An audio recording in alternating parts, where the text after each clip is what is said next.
go. A little off center, but we'll take it. Okay, so my background is in Hollywood. I worked in LA and New York for a long time on movies and television. So when I first thought about preparing a talk, it was going to be about great storytelling. But as I dove into the research on inclusive design, I got excited about different things. So we're going to shift a little. This quote was really profound to me by Kat Holmes. She has been inside Microsoft. Oh, there's the mic. She's been inside Microsoft working on inclusive design for years, and now she's at Google. And she released a book last year. For better or for worse, the people who design the touch points of society determine who can participate and who is left out, often unwittingly. I'm calling myself a designer of human potential. What does that mean? I'm obsessed with the potential that you have inside of you, and I'm obsessed with you having the confidence to bring it into the world.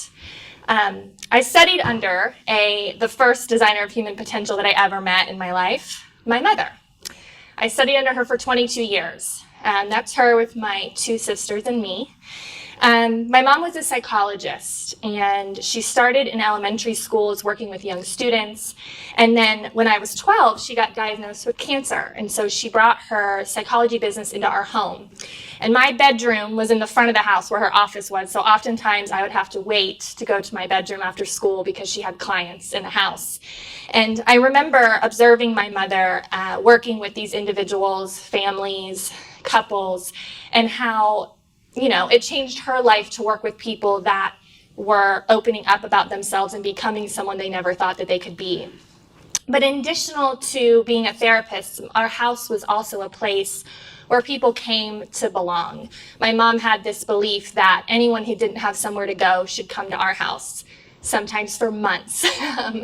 She met a lot of students. That one Thanksgiving we had a young man who was kicked out of his house for being gay, and he came to our Thanksgiving and he stayed with us for a while. So I was brought up to believe that everybody should have a place of belonging and that everybody is important.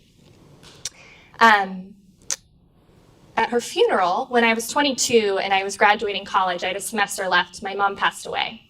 And we decided to do a celebration of life. We were Italian Catholics, so we were really used to like dark veils and really depressing funerals. I don't know how many of you have been to ones like that, with the 50-car procession.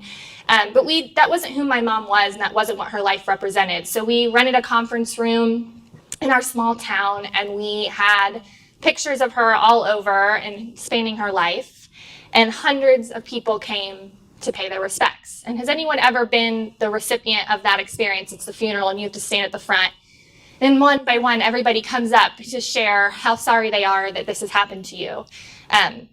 I kind of blacked out most of the day, I will say. I can't really remember a lot of what happened. My sisters and I stood up there stoically in our Easter dresses because black was not welcome at our mom's celebration of life. But in every person that came up through the line was someone who was devastated that my mom had died. But in their devastation was also this gratitude for her life, because her life meant that they had life. My mom had spent her life giving other people their life back. So that was my first kind of encounter with being a designer of human potential.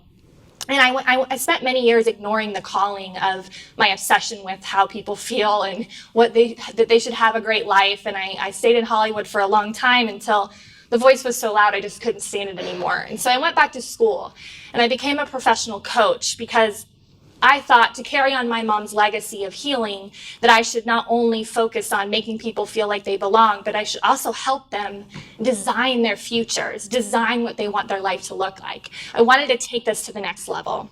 So for a few years now, I've been a professional coach, and one of my favorite tools is a tool called internal family systems. And I thought that was just a little too psychology for this group. So we're shifting the name today. We're going to call it your internal board of directors.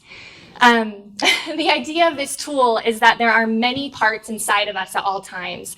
And I like to give the simple example that when you get invited to a party, a part of you is like, yes, I'm going to go. It's going to be so fun. And a part of you is like, hell no, I'm staying home. I want to wear my pajamas and watch Netflix. And this is a very basic negotiation that happens in our mind. But this tool is a lot more complex. And it's about the idea that subconsciously, throughout the day, as you're making millions of decisions, there is a team of people in there that are doing this for you, and you might not even be aware of them. And we make a million decisions a day, right? So to be able to be aware that me picking up this card for what reason, right? Or for me saying that word for what reason, we're conditioned to behave a certain way. How many of you have seen the Pixar film Inside Out? Is that a thing? I'm freaking obsessed with this film. It's exactly this model, right? This idea that throughout the day you feel all these different feelings, and depending on what feeling is showing up, you react to the world a certain way. So, a lot of us think we're joy, right? We aspire to be joy. We think we're expansive. We think we're thoughtful. We think we can solve problems. We go out into the world and we're excited. But when we really take a deeper look at how we feel, it's a lot more like this on the inside, right? Especially when we're tasked with conflict, or we're in an environment where we're not comfortable, or we're trying to solve a new problem where we don't have the resources, the experience to solve it. And so if this is our reality, it can be kind of overwhelming to go out into the world. And so I use this tool with my clients. I've used it with hundreds of them, and I've done this on different problems that they're solving, most often when they're stuck, right? You can often find that sadness can equal anxiety and depression. If you're in sadness for too long, you lose sight of what you want for your life. You lose sight of who you are. And so this tool can be really powerful for us to dive deeper into the feelings that you're feeling and why they're showing up. So I'm going to explain the tool a little bit for you. You don't have to do it right now. You can really quickly with me if you'd like, but it is a little more complex than that. We call it both a self-therapy tool and a tool that can be used when a facilitator is involved. But there are 4 steps. And I like to tell my clients, especially the ones, I coach a lot of medical students at Pitt University, and they don't really like to be creative with me. They're very scientific. So, but I find that once I warm them up a little bit, they'll play along. And so I like to say, let's pretend that your mind is a Pixar studio, okay? And each of the narratives that you hear in your brain is a different character. And so the way that we're going to get more clarity on the internal negotiations that you do is that we're going to describe these characters to the best of our ability, and we're going to give them each an identity. And so the first thing that you do is you just get kind of quiet. And you think about, when you go throughout your day, what different voices show up, right? And you start to write down those narratives, okay? So sometimes I'm frustrated, I'm excited, I'm passionate, I feel disorganized, I want to go to the gym, but I can't, and you just kind of play with those for a while. And then we go through each one, we give them a name. And a good example to use here is, inside of me is a CEO. She wears a suit, she loves a fancy briefcase, and she wants to be the boss, right? So she's inside of me, and sometimes she's driving the bus. And the bus works really hard when she's driving. So once we have all of these characters named and identified, and we've given them kind of a visual for ourselves that helps us separate them from one another, we go around, we ask the CEO and every other character on our list what it is that they want for us. Why are they showing up? What it is that they want us to do with our time. And these are some of the examples from my clients over time. And so you can see here, the CEO wants me to get my life together and get a corporate job. The peacekeeper wants me to make sure everyone is safe and there isn't any conflict. The high school athlete wants me to win at everything and strive for excellence. Shame wants me to stay quiet and go to the gym so I can lose weight. And lazy Susan wants me to sleep in on Saturday and spend the day lying on the couch. So as you can see, there's varying perspectives. And based on your own experiences, you're going to have different characters in your brain. And the other scientific part of this is that most of us are developing from the age of 0 to 7. So our nervous system, which I like to say can be designed, it's constructed. It's constructed from everything that you experience throughout your life. It's really developing between the age of 0 and 7. And then it continues to develop into young adulthood. And so anything that happened during that time is kind of what has constructed how you interact with the world and how you experience other people and relationships. So this tool is really good at digging deeper into when you were formed and conditioned and giving you more perspective into who you are and why, right? But the beautiful thing about modern day psychology around fixed and growth mindset is that for a long time we believed that this was permanent. Science told us that this was your conditioning and it was formed when you were a young adult and you cannot change it. And as science has evolved, we've learned that we actually have a growth mindset. And that means that every single person in this room can be someone who they are today and become someone else within the next year or two if they continue to dive deeper and deeper into who they are and how they're making decisions and how they're constructed. And so I meet you at that part where you're ready for change, you've been stuck in something for a while, or perhaps you've been trying to solve the problem the same way over and over again, and you cannot figure it out. You're stuck, right? So once we've established what each person inside of us wants for us, the next question that we want to ask it is, what is it afraid of? Because not only are these parts here based on our experiences, but they're here because they protected us from something at some time, especially when we were younger. They were given to us as a tool. They showed up as a tool to help us navigate a situation. So the high school athlete perhaps wanted to prove to their dad that they were worthy, and so they excelled at athleticism because that's what he was proud of them for. So that high school athlete continues with us into adulthood, but do we really need him or her to be striving for athletic excellism when we're, 35? I don't know. We get to figure that out.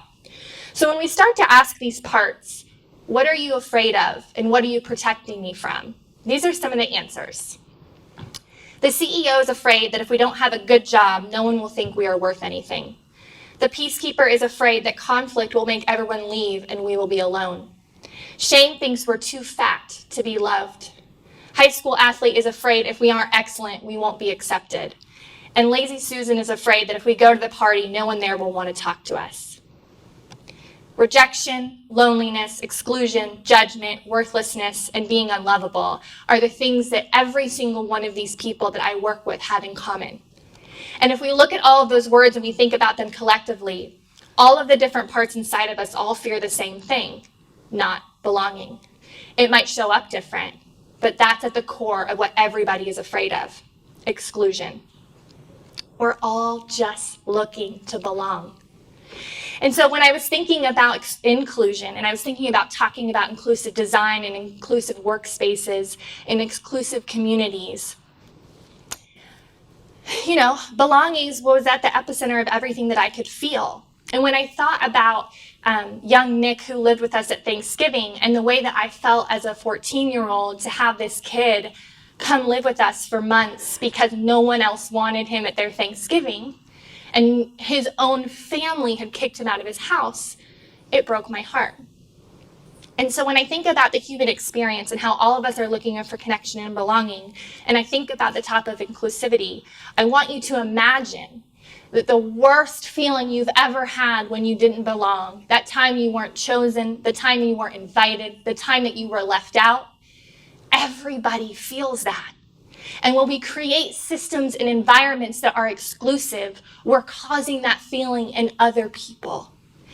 And I don't think any of us want to live in a world that looks like that, right?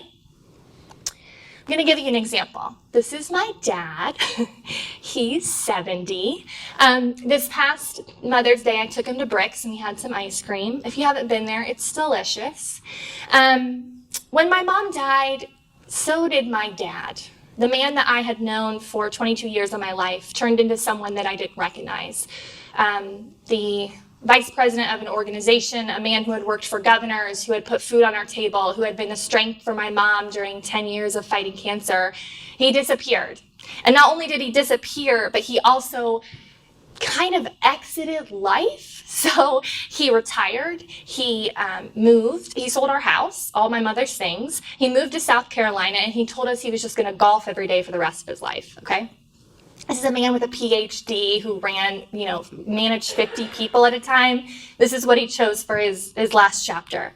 And so, as you can imagine, with 2 Italian sisters, 3 Italian daughters, we don't really like when things don't go our way. And so, for 9 years, we tried to manage my father.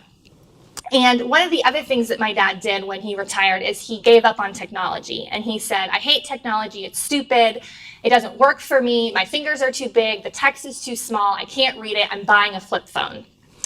So here's my dad living on some golf course that none of us have ever been to in South Carolina. And my sisters and I are all over the world because we're nuts. And one lives in Ireland and one's in LA and, we're just everywhere. We really want to connect with our dad. And so we start micromanaging him. And we're like, Dad, we really need you to get a smartphone because we want to connect with you. And he's like, no, technology's stupid. My fingers are too big. I can't read the text. I'm not using it. And so then we would try to call him on his flip phone, and he would never answer the flip phone. So I'd call my other sister, hey, Kate, have you talked to Dad? Can't get a hold of Dad. And it was this huge problem. I mean, for a decade, we were dealing with this. Not only was he not answering the phone, but he was also putting the phone in his golf bag, and he would go on the golf course and forget to lock his bag, and it would roll into like a pond, and then the phone would break. And so then it would be 3 or 4 days before we could get a hold of our dad, and we had no idea why.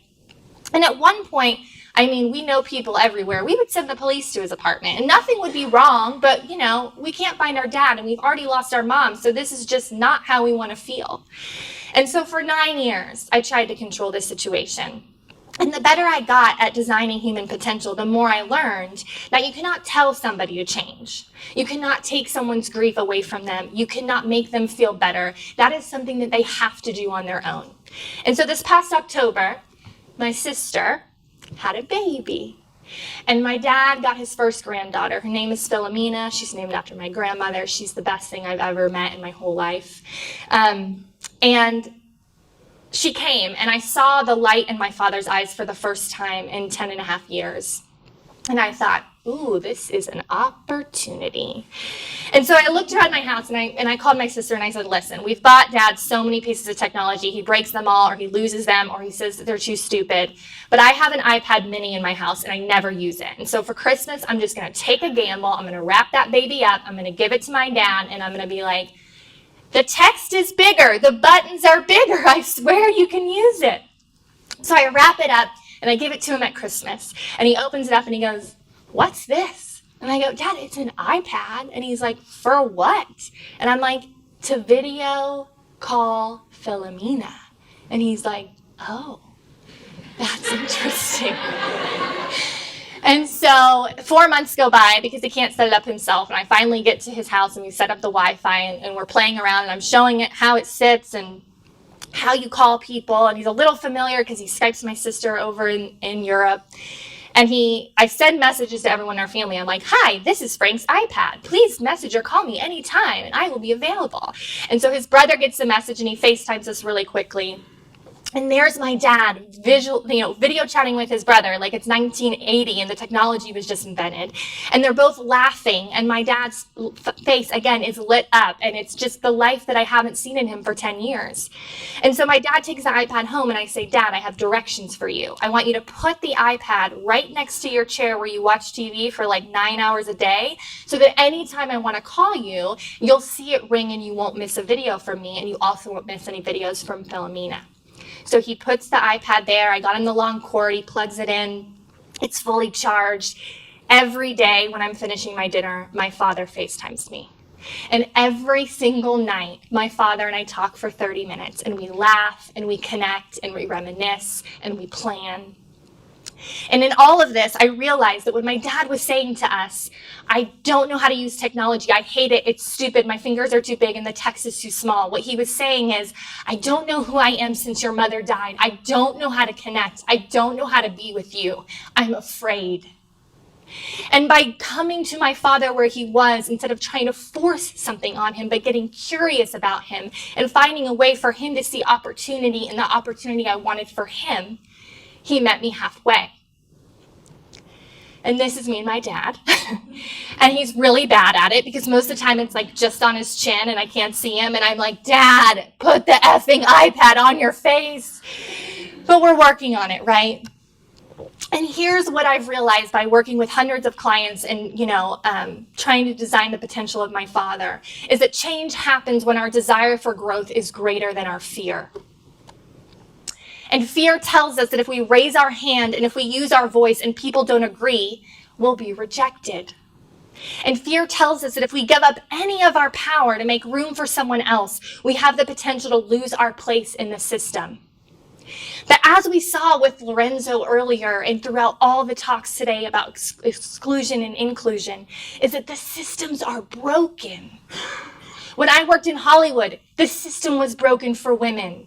We whispered in corners when the men were sexually harassing us and we weren't sure what to do. And we talked about forming coalitions and hiring lawyers, but we were too afraid to lose our jobs, so we just put our heads up and we did our work. The systems are broken in government where they don't know how to help people and they don't use their resources properly, and they get paid by corporations to make laws instead of making laws for the people. The systems are broken, yet we're hanging on to our power in these systems, expecting things to change, but never raising our hand because we're too afraid to lose our place. The truth is, the more we raise our hands and the more we make room at the table, the more belonging we all feel. Exclusion of others is actually painful. It's the barrier to finding true belonging and acceptance for ourselves. When we exclude, we hurt ourselves and others. So what do? There are so many books on inclusive design. There are so many books on equity. There are so many books on community development that is inclusive. You can read about it, you can study it, and I really expect that you do, because the world is complex. And my dinner table, where my mom held a space for anybody that needed it, was full of people who spoke different languages, that didn't look like me, that didn't talk like me, that taught me so many things. Those tables are way more fun than the table with just all the white women. You know what I'm saying? So what do? The simplest thing that you can do right now is ask, who isn't represented? In any meeting, in any boardroom, in any community opportunity that you have, who isn't here? And then when you actually give them a seat at the table, which I recommend that you do, you say, hey, what do you think? What problems should we be solving? How would you go about implementing that idea? Who else should we invite to the table? These are examples of exclusive and inclusive design. It's not complex. We notice exclusivity the minute that we see it. We know what it does to us, we know how it makes us feel, and we know how it makes other people feel. It's not complex, it's very simple, poor design. And it took so much to get to the point where we can write, we don't care on our bathroom stalls, but the power of that messaging is immeasurable. And then when we really do start asking questions about other people and getting curious about other people because we've overcome our fear by paying attention to it and making sure that it's actually protecting us from something or just protecting us from not belonging, we start to create really awesome solutions. Like 80% of homes in Africa not having electricity but utilizing solar panels. Like a Kenyan innovator inventing gloves which turn sign language into speech. Which Indy welcomes all, which we're all very familiar with. Another result of exclusive design. And then CF, who, if any of you are familiar, has completely changed their model for how they're going to serve our city because they started asking questions to people that didn't look like them. Each and every one of you has the power to make our world more inclusive. You don't have to be the CEO, you don't have to be a politician, and you don't even have to be a decision maker. If you sit at any table, in any room, anywhere in the world, you have the power to influence the inclusivity of your environment. So I'm going to leave you at the end of this amazing week with education and inspiration and connectivity, and I'm going to say, what will you do with your power? Thank you so much.